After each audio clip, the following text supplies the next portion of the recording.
Somebody asked me the other day, you know, I'm a comedian, right? So people asked me the other day, they said, Steve, you make people laugh all the time. What makes you laugh? I said, that's easy. You know what makes me laugh? Watching my kids deal with their kids the way I had to deal with them. That's what I like. I be hollering. Let me tell you something. I be hollering laughing. It's the funniest thing I've ever seen. Because I be hearing don't you just love it when you hear your kids say, they don't listen? Really? I tell them what to do and they don't do nothing I say. They look at me like I'm stupid. I told you was stupid when you was little. Now your kids looking at you just the way you are.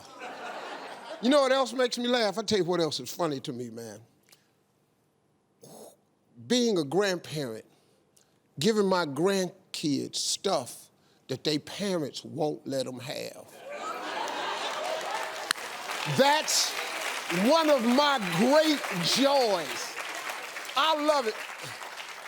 Candy, sugar, ice cream, cigars.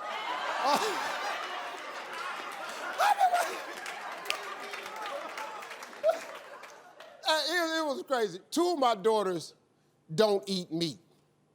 They're vegan. Okay, I do. So one of my grandsons came over. He's never had meat in his life. So I gave him a piece of beef jerky. You know, made it a little tough, but he was just in. My daughter came in the room and was mortified. Daddy, what are you doing? The boy liked beef jerky. He liked beef. He don't want to be no vegan. Look at this boy's face. Do this look like the face of a vegan to you? This boy eating meat and is overjoyed. Let the boy make a damn decision. And here's the funniest part. At one point, the grandkids have to go home.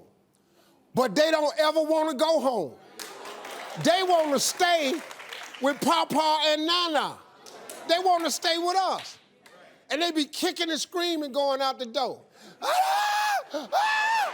I be standing in the hall, I be in the doorway just laughing. I don't want to go home. You know why they don't want to go home? Because they don't like y'all.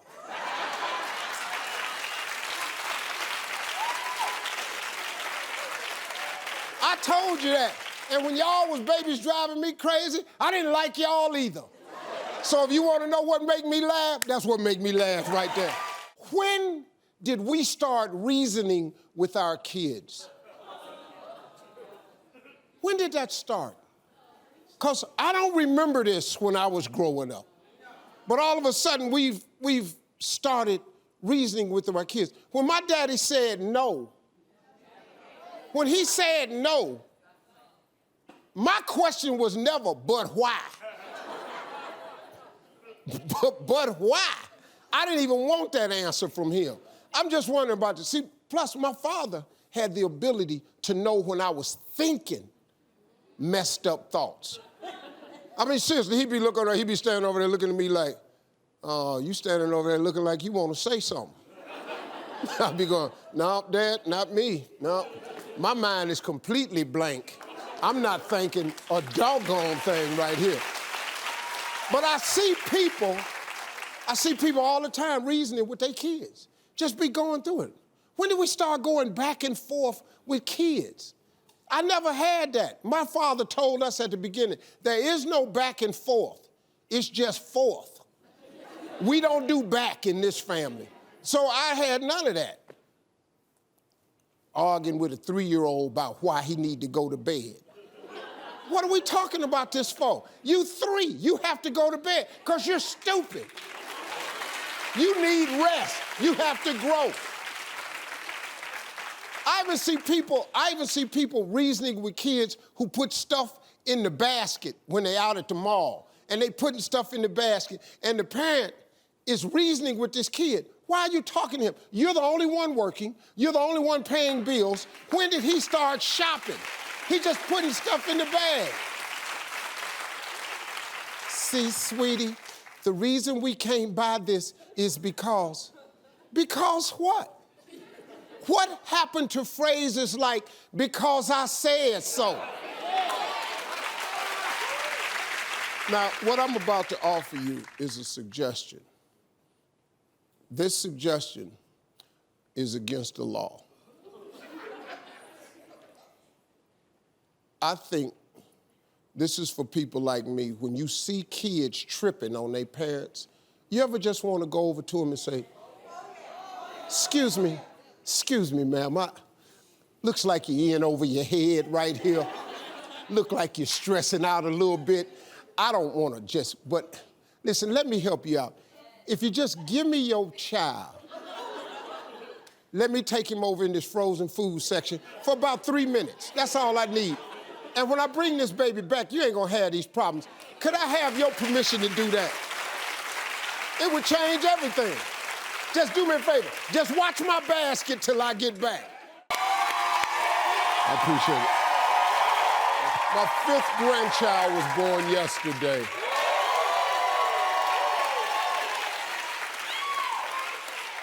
That's number 5. The tie's broken. There's now 3 boys, 2 girls. Got another little Harvey walking on this planet, baby. Yeah. His name is Ezra Harvey. My son named all of his sons Noah and Ezra, biblical names. I asked him, I said, why didn't you name him after you? He said, they don't need to be like me, Dad. All right, I got a series of questions because, you know, Marjorie and I had to keep the other grandkids because their mom was in labor and my son was away, so the grandkids been at the house for 2 days, spending the night. I don't like when they spend the night. I love it when they come over, go home. They spend the night, I have to do something. But they were over there today, and I got to thinking, kids and old people are a lot alike.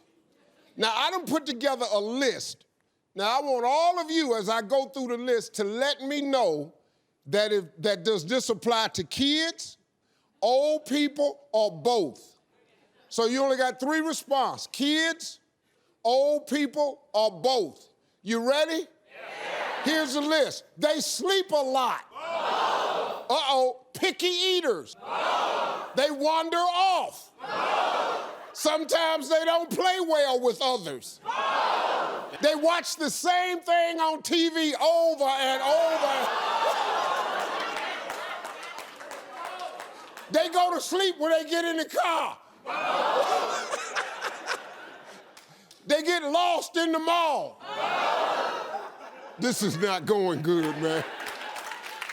They are impressed by complete strangers. They won't allow you to throw anything away. They can't remember where they put things. They wake up in the middle of the night to pee. Sometimes they just lay there and pee.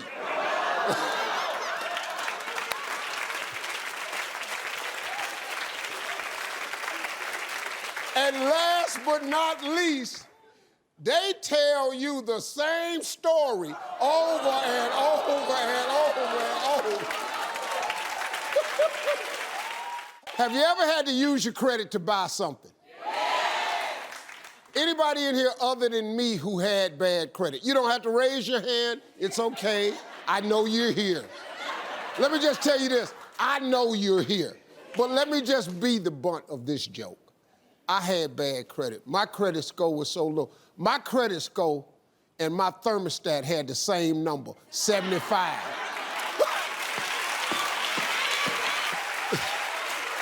Now, when you got bad credit, news travel fast. They wouldn't even take my check at church.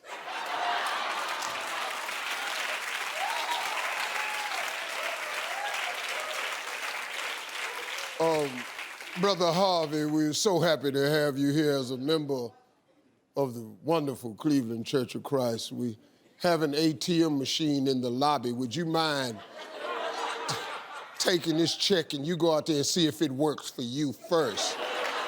I said I'd do that. You ever had credit so bad, you ever had to put your bills in somebody else's name? I had my electric bill in my dog's name.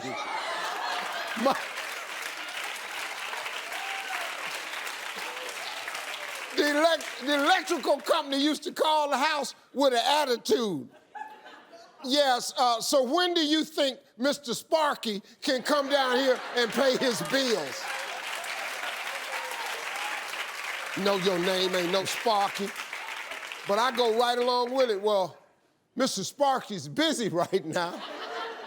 He's outside chasing cars. He won't be able to make it in today. Tell you something else. You ever been at the counter with your girl trying to rent a car, but your credit wasn't good? You can always tell the person at the car rental place who has bad credit because they talk in real low voices. You ever notice that? People that ain't got credit, they not loud. Because they ask you questions at the thing. They say, and whose name is this going to be in, sir? It's going to be in her name.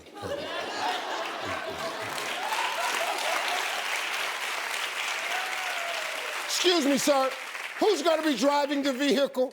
Oh, she's going to be driving. She'll be driving the car right there.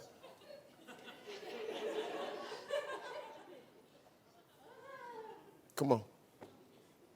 Come on. Writers, come on. Come on. Yeah. Yeah. They wrote that joke. Yeah. Yeah. Yeah. Yeah, that's what I'm doing from now on. I'm sitting out here just trying to make a joke work and it don't work. Oh, no.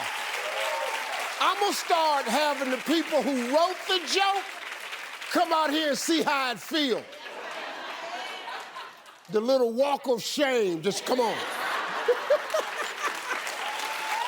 I want to talk to ladies for a moment. Here's something that I found out. Relationship therapists are now saying that most men exaggerate the number of women that they've been with. This is true. We lie about this. Man, what, woo. Probably, man, I've been with so many, I can't count. Yes, you can. Yes, you can. And most women know that that's not the only thing that men exaggerate about. I'm talking to the ladies now. See, because a lot of ladies in here will tell you for a fact that big feet only mean you got big shoes. Huh? Oh, he done walked up to you. He can't even bend his feet. They so big. You finally get him home. What happened? What? Your feet were so big. But they don't stop there. And it's not all men. All men don't lie. It's just some dudes out there that's messing it up for us, man. This is for ladies. I'm gonna give you some hints, little tips to help you know when a man says something to tell if he's lying or not. You ready? You've all heard these before. If a man, and I'm gonna tell you when they lying and what they lying about. When and what. Ready for the first one? Yeah. If a man says that he's between jobs, he got fired. He got fired. Here's another one.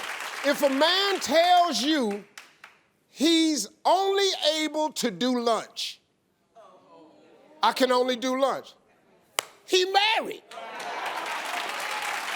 He's married. What man can't go out at night? A married man. He can't do dinner. He can only do lunch. Our whole goal in life is to get you somewhere at night. He said, I can only do lunch. He married. You know why he can't do lunch? Because he got to do dinner at home and then homework. He's married. And last but not least, if a man tells you that they're doing construction on my place, he live with his mama. I appreciate it. Thank y'all. It's about to be cold season, you know, where people start catching colds. I just want to talk about what happens to men when men catch colds. And I'm talking on behalf of the ladies right now. Because I don't know what is it when your big, burly, rough, hard, hood man gets sick, he turns into a little boy. He just turns into a little boy. I mean, women be sitting up there looking at him. Women be going, this is not the man I married. Man, because there's different types of guys that get sick. First one I want to talk to you about, these are the helpless ones. You got guys that become helpless. Ladies, you've all experienced this right here. The ones that need everything. Hey, can someone come in here and change the channel for me? I'm too weak to work the remote. I'm freezing. Can somebody come in here and pull the covers up on me? Women be going, what the hell is wrong with that? Anybody gonna feed me? And then you got the men where ain't nothing right. You trying to work with him, you trying to help him, ain't nothing right. The soup ain't hot enough. I don't get but 6 crackers. Baby, you ain't gonna cut the ends off the bread. You know I like my sandwiches with no ends on it. But here is the worst man that gets sick. This is the ones I like to call the end of the worlders. You know, where the whole world about to end. Just cause, it's a cold. Dog, you got a cold. You're not terminal. You gonna get over this. NyQuil, boom, you back in the morning. But that ain't good enough. Then they say stuff like, oh, I don't need anything. Guess I just lay here and die. Dog, it's a cold. And the women don't know what to do. Honey, I'm going to work, take care of yourself. Well, you know, when you get back from work, I'll probably already be dead.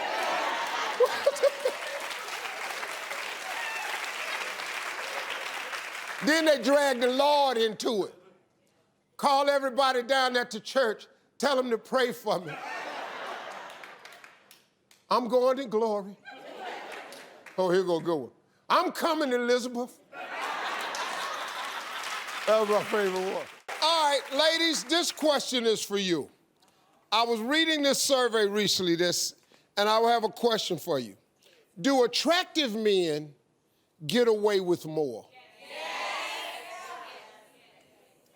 Well, let an unattractive man answer that.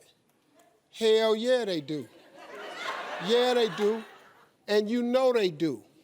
They get away with way more being attractive than an ugly dude. I know that for a fact, because I've had to answer way more questions with this face growing up, I promise you, than Denzel Washington had to ask. Denzel ain't went through what I went through. He didn't have to, because he was Denzel. I wasn't nobody but Steve. This one you know you ain't attractive. They don't even pronounce all the letters in your name. What's up, Steve? Because they cut your name short so they can get it over with. I tell you something about ugly men, though. If you date an ugly man, they check in more. Oh, they check in more. Yeah, they ain't checking in so you can know where they at. They checking in to make sure you ain't left yet. Hey, girl. Hey, baby, it's me. I'm just checking in. You still there? We still together? Mm-hmm. Thank you. You seen anybody pretty today? That's good. That's good. I'll be home soon as I get off work. Yeah, thank you. Because, ladies, how many of you have tried to stop an ugly dude from calling you? It's hard, ain't it? You know why? Because ugly men persistent. They more determined than attractive men. The options ain't as good. So you gave us the number, doggone it, you got to answer. The thing about dating an ugly man, though, it's advantages, lady. You date an ugly man, he ain't ever too busy. You can call him for anything. You need your refrigerator and your sofa moved up to the 3rd floor. You don't call nobody cute. You call an ugly man. Be right there. Be right there. And in 23 minutes, he got that refrigerator and that sofa up on that 3rd floor by himself.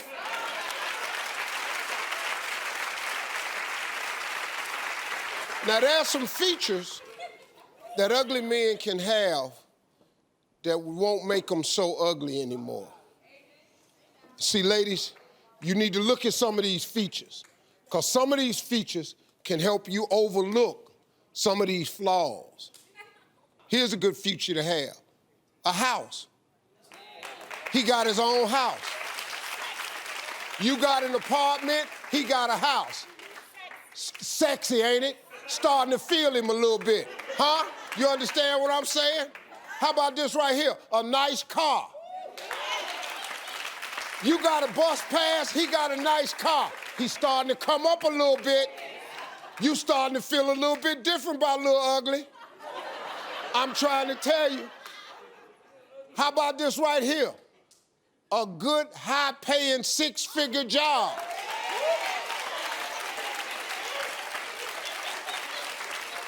Why is he still ugly? It can't be. 6 figures?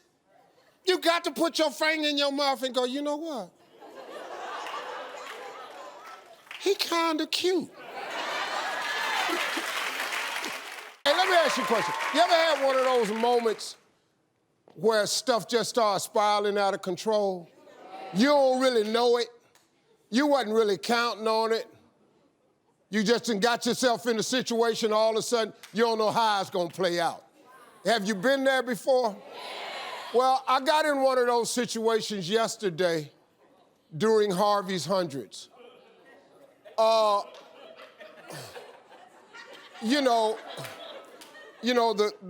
way we do Harvey's Hundreds now is we take a picture of everybody before the show starts, right? And then we just have a generator and it just pops everybody's pictures up. And then randomly I go stop. Whatever picture it stops on, that's who wins. Or yesterday, Michelle Kennedy won. She was a woman from Houston, Texas. She won. She was in the audience. Her picture popped up. All hell broke loose. This woman could not believe she had got picked. Roll the tape. Stop.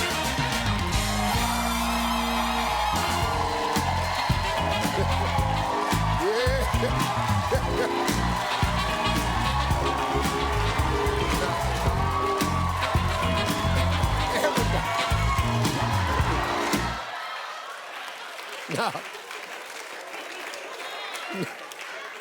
oh, it ain't over. This is just the beginning. Now, apparently what happened, Michelle had a dream that she had met me on the show. So she was supposed to come to the show and meet me. That was her whole dream. So her and her girlfriend get on the plane and they flew to L.A. Now, they're supposed to fly right back after the show. That was her dream. She's telling us this is the dream she had. Well, at least that's what I think she was trying to tell me, because I had some trouble following what she was saying, because there was a lot going on. Watch the tape. Yeah. I thought that this was gonna happen. Yeah. Lord Jesus. Yeah. Mama. Yeah. Mama. Yeah. Mama. Yeah. Mama. Yeah. Oh, Lord. Yeah. You dreamed about this. Yes. You dreamed about it. Stephanie, tell her. I called her. I called her last week. I said, I've been dreaming about Steve. Stephanie, the only one could come. Stephanie. I'm not working. Stephanie. So I need the money. Stephanie retired. She was on the police force for 27 years. And I said, Stephanie, you gotta come. You gotta come with me to L.A. Stephanie said, let's go. And we here, Lord Jesus.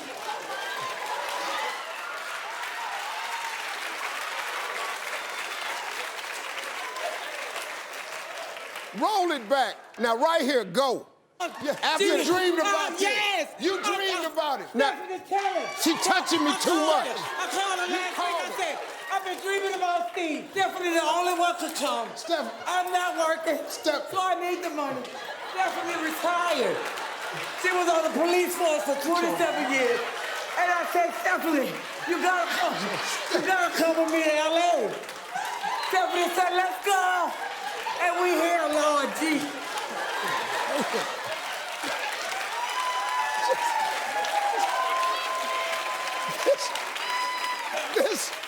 This woman was beating me to death. She was heavy-handed. And this woman was just beating on me, and I was just trying, hey, you know, I want to wear the suit again. I need this. I was going to wear it more than one time. What you tearing on my clothes for? You know, and I couldn't get away from her. Here was the beautiful thing. She walked away with $1,000.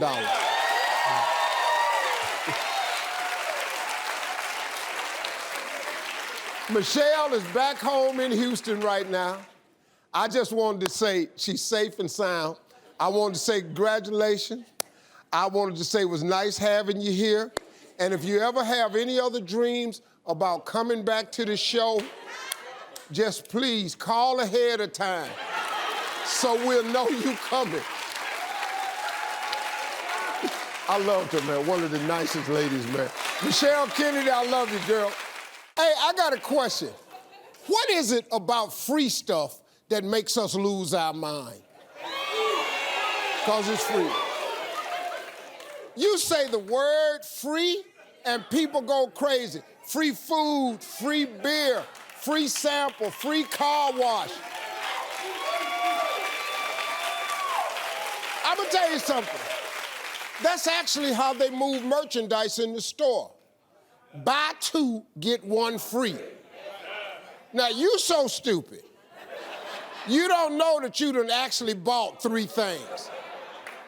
They done suckered you into buying these 2 things priced so high that you done paid for the 3rd item.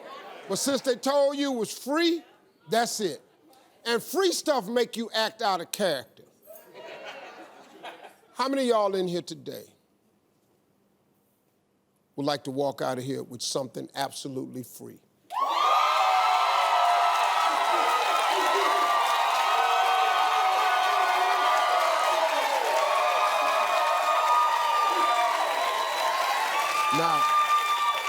Now listen, that ain't gonna happen. But I just wanted to show you how big a fool you act when you hear about some free stuff. See, I wouldn't care if I had stipulations on it. If I said, I'll give you something free, but you got to give up your firstborn. But see, then there's 2 of y'all going, well, what is it that you have that's free, though? You can put, let me tell you how free stuff works. You could take a beat-up sofa, I don't care how bad the shape is in, cushions toe up, sit it on your front tree lawn. You can see bed bugs on it. I mean, sitting on the sofa with their legs crossed, looking at traffic, waving. The bed bugs is sitting on the couch waving. But if you put free on it, by morning, you won't have a couch. Because that's how they do. You go to Costco, what they got? Free samples. You know good and well you don't need to be nothing on that tray. It ain't covered, it's got a toothpick in it, and it's free. It ain't covered, people been breathing on it. You know good and well you ain't supposed to eat that. Walking around with a handful of them toothpicks. You lactose intolerant. Just cheese. 'Cause it's free.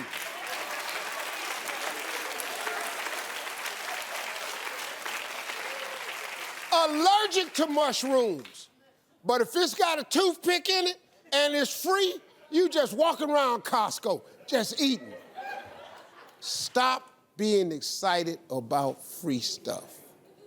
Everything free ain't free. You don't believe fat meat greasy. Hey,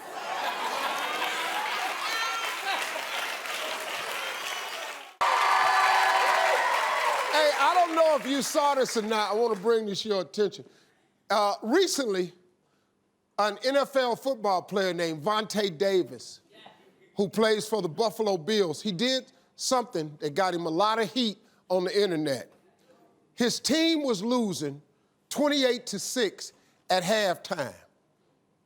He quit. Yeah, at halftime. He retired from football at halftime. His teammates was getting ready to go back out on the field for the second half. Vontae changed his clothes. No, seriously, took his suit off, shoulder pads, just took it off, changed his clothes, got in his car, and drove home.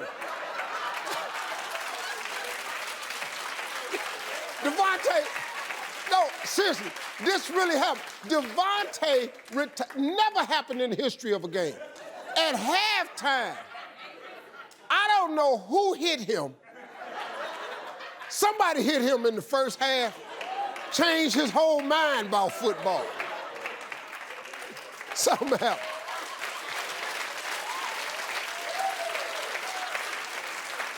But the reason I'm bringing it up, because we've all been there at some point about something. I know I have. I have been on a job and sat up there on the assembly line and said, damn it, I done had enough. I can't do this no more. Seriously, let me tell you something. There has probably a guy that's been making donuts for 20 years. Same job. I'm pretty sure one day he said, after I glaze this last dozen, I'm gonna glaze one more dozen. I'm gonna put 3 of these in my pocket and I'm out of here.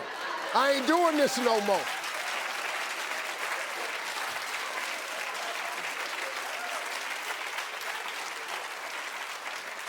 How about in a relationship, ladies? Come on, ladies, you sitting across the table from him, you looking at him. You know he ain't the one. You looking at him and you know he ain't the one. Why you on this date, you don't even understand why you told him yes. You looking at him, you know it ain't nothing about him. You sitting up there and you thinking to yourself, I'm gonna eat these last 4 wings.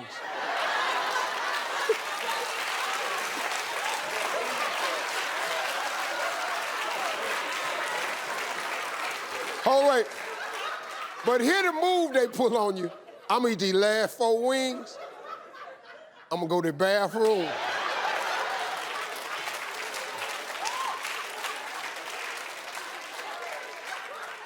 I come out the bathroom, drying my hand, table that way, car that way. New season, new look, Let's do it.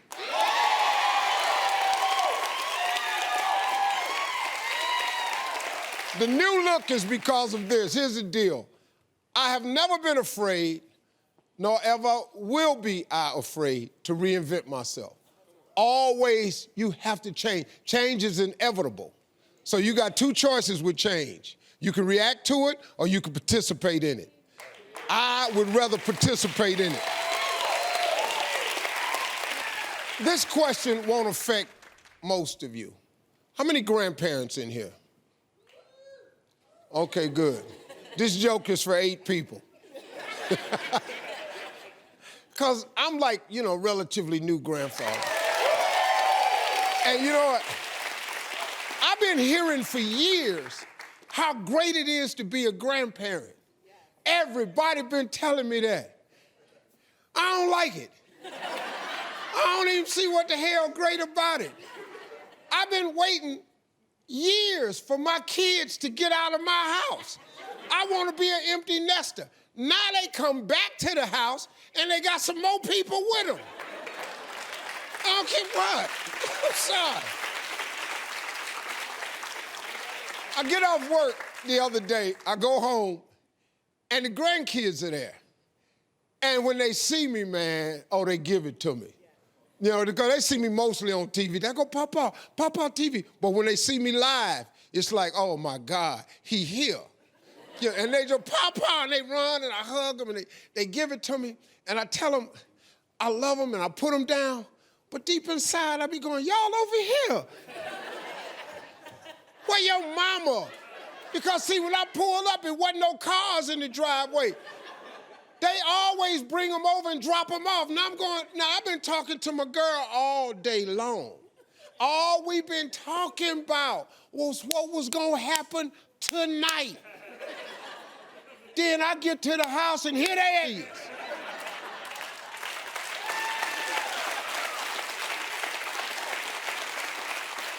And when I tell you blocking, don't nobody block like a baby. Ooh, baby blocking is the toughest. They be in there. They get in, and they want to sleep with us. And I'm sorry, man, but there's not a grandfather living who wants to sleep with the grandkids. Because I like to go to sleep, roll over and turn. I don't want to be worried about if you're over there. Now I'm sleeping scared. I can't stand it. And I'm going to tell you something else. My grandkids, they kick me all night. And I think they're doing it on purpose. Because I think they know how I really feel. I really do. So every now and then, I take them out of bed. When they fall asleep, they sleep hard. You can move them. So I take them and lay them in the other room. I get up. Margie talking about, what happened to the babies? Oh, they're in the room. Now she go in the other room with the grandbabies. Now I'm in here by myself. Now how stupid am I? A minute ago, I was sleeping with 3 people. Now ain't nobody in the bed, so I'm tired of them, man. So if you got grandkids, love them and appreciate them, but it's not what they say it is.